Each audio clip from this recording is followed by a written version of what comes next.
Abebembezi b'Igalati Factory bagizirenga omushijoro kumanywa nkabitereko owabingi baronzire bakamushwijuma bashanga ngutashemerere kwesimba aha kubana bamutekateka kuba yibire sente za company tamushitame mushwijume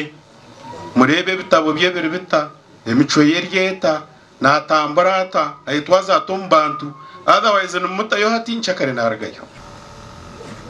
umukama wa factory seya horda omuhinji w'amajane wareba nyowe chairman wa zone niza ngunakwasirinje 15 ngonterera karuru eze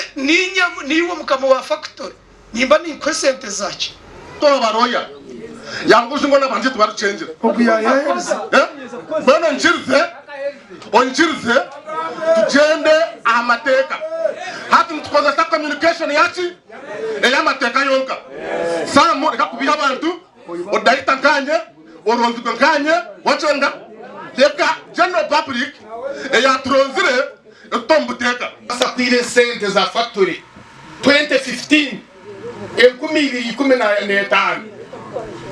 kuihobota mfejeraza AGM zitahazirwo kuihobota twinabakozi ba factory management eruho twihomota twinaba mukaguma mbisherekere rero mukireba nimwe bazi abantu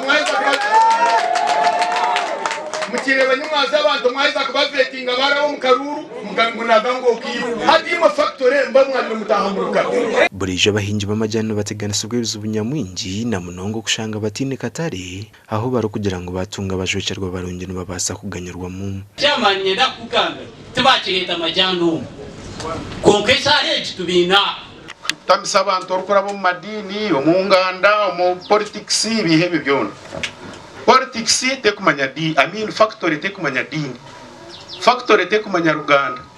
factory jireberere ekwesente nco yagerireho obwa hati kiro y'amajyanirwa hagati ya 5 hamwe na rukaga aba bahendiro rukiko barakushaba bahinje b'amajyano kugumana bahereza factory amajyano go mutindo murungi okwenda ngo ubone bakaganyirwa mu barete sente zitu dena baba kwenda kwiba nabo mbanage